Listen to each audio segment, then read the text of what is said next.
Hello and welcome once again to our tips and tricks session.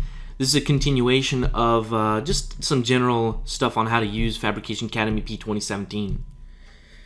The next video here that we're going to take a look at, this video is all about how do we go from like a spool sheet to some construction documentation.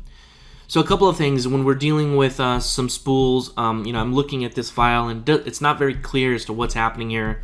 So this spool, irrelevant of what's happening in the background, is just all about piping. So one thing that I might want to consider here is, let's just remove the XREFs real quick before we do our printing here. Let me do a little cleanup, and then I'll show you how we go about printing. So let's take both of these and unload both of these guys. So I'm in the XREF manager. I'll just turn them off.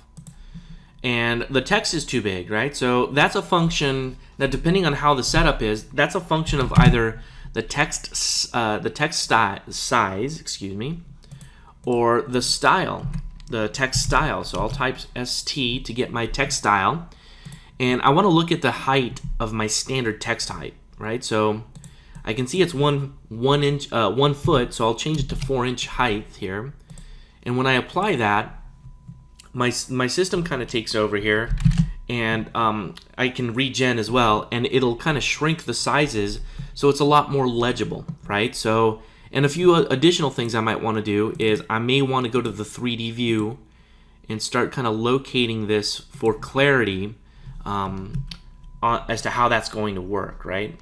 Now the other option is I can hide this information in this one viewport, right? So I think it's this one, is that it? Hide object text in viewport. So I can turn it off, as you can see here, and that way I'm not seeing the object text. And if I wanted to tag that, I could come in here and do my tagging. So here's all my tagging features. Here's the number, and if I wanted to select just one of these objects and pull that out, that'll tag it on and off, as you can see. So let me put that back on in the plan view here, just so I can identify that guy and make sure that's on. So a couple of ways to do that. I mean, it's simple. You can use the tag feature in here, and you can hide it in that text. So in that particular viewport. So that's a little bit on the cleanup. Now I'm looking at my company standard border. It's very plain here, but oh, that's the other thing is, regardless of which zoom you're at, if you hit regen, it'll want to keep that particular text height. So depending on how you set up your system, it'll want to do that. So let's zoom to previous here. I think I want to zoom previous.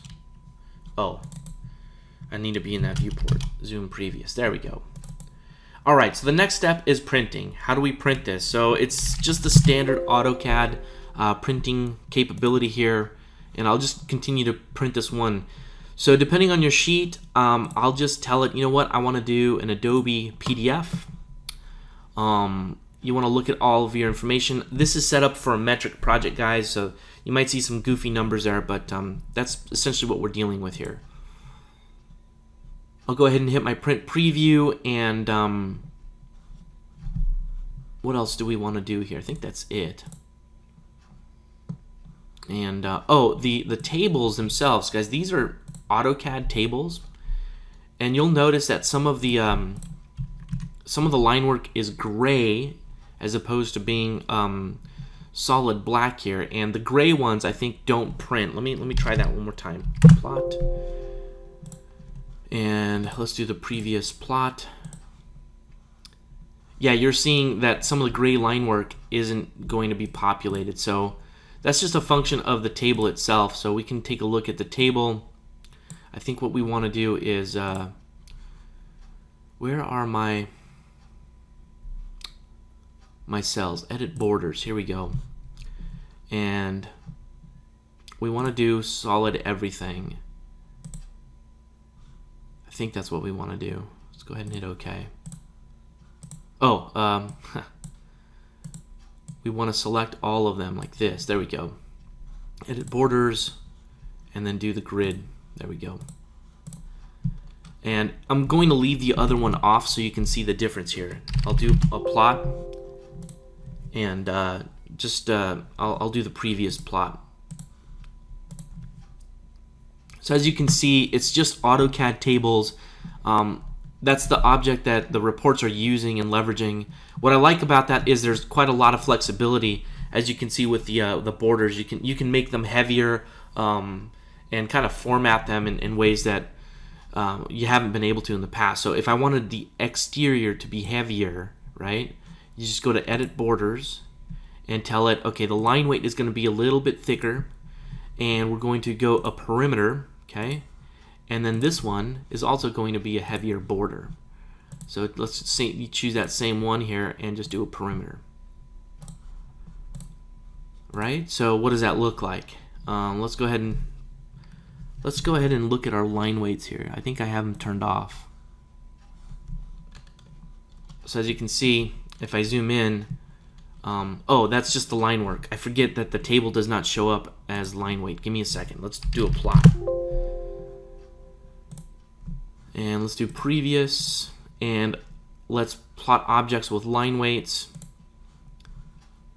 And you can kind of see it a little bit. It's when I step back a little bit, you can see that it's heavier around the border and along the top, and then you've got the data text. So let's go ahead and print this to my Adobe PDF. I'll put this on my desktop, and I'll call this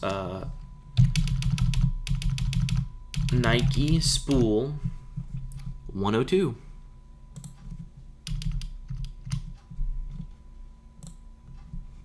Let's take a look.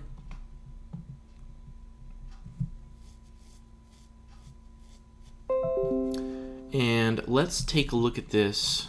Let me pull up a couple of things here. Give me 1 second. And oh, my interface changed. That's very interesting.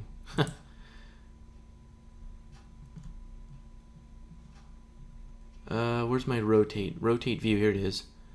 I want to do counterclockwise.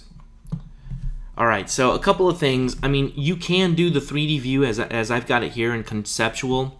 I mentioned earlier you can also do it with, and you would have to do this in your spool template.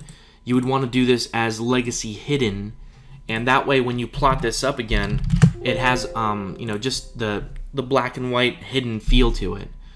So let's do that one more time. Previous plot, preview, and you can see that it's going to look different. So totally depends on how you want to handle it.